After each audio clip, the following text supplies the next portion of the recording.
cette région aride du sud-ouest de Madagascar, l'une des plus pauvres de la grande île, plus d'1 million d'habitants souffrent du manque d'eau.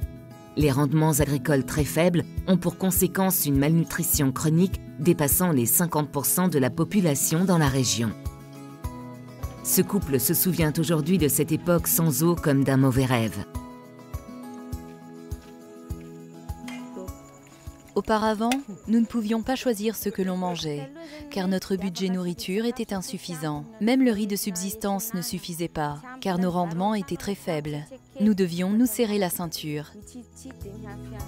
Cette prise d'eau, vieille de 60 ans, menaçait de céder. Mais en 2014, le Fonds africain de développement a financé sa réhabilitation pour un total de 10 millions d'euros.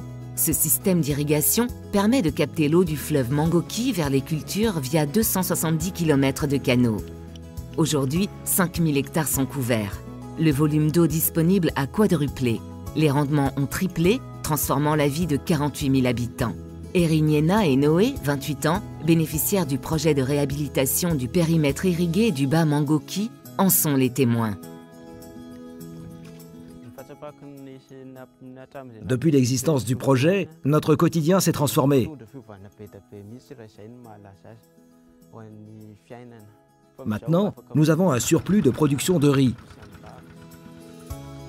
Propriétaires d'un hectare, Eriniena et Noé ont vu leur rendement passer de 4 à 12 tonnes par an. Grâce au surplus de production, ils ont pu acheter un hectare de terre supplémentaire et un motoculteur d'une valeur de 3 000 €. Actuellement, nous attendons un enfant. Nous nous sommes préparés à son arrivée. Nous allons pouvoir bien nous occuper de lui.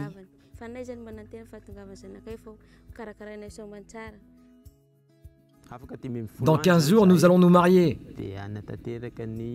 Nous remercions le FAD du fond du cœur, car le projet nous a apporté un grand changement dans notre vie. Nous n'avons plus peur pour notre avenir. Leur avenir s'annonce prometteur. Dans le cadre du projet, Eriniena et Noé ont reçu une formation aux techniques agricoles modernes. Leur rêve ? Fonder une ONG pour former à leur tour les agriculteurs.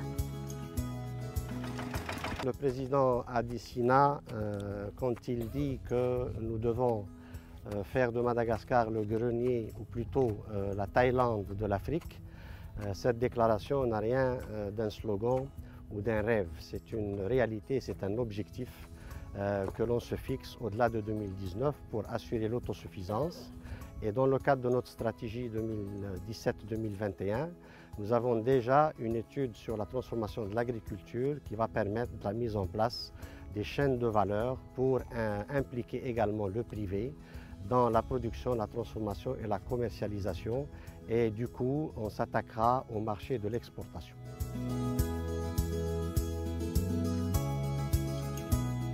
Grâce à leur confortable situation, Eriniena et Noé ont la possibilité d'aider leurs proches. Jonika, 13 ans, est un des bénéficiaires indirects du projet. J'habite ici depuis 1 an parce que ma mère ne peut pas me prendre en charge. C'est ma cousine, Erniaine, qui se charge de mes frais de scolarité au collège ici. Et je la remercie beaucoup.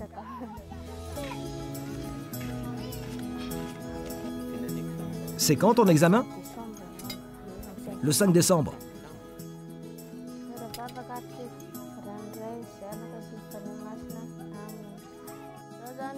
Je mange bien. Je suis bien rassasié. Ce qui me permet de bien travailler à l'école. J'ai réussi à être premier de la classe en 5e. Forte de ce succès, le Fonds africain de développement, en partenariat avec le gouvernement malgache, a décidé d'étendre le périmètre irrigué du bas Mangoki. L'objectif ?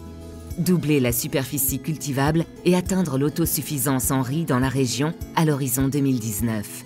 L'espoir d'une vie plus radieuse pour des milliers de couples comme Eriniena et Noé.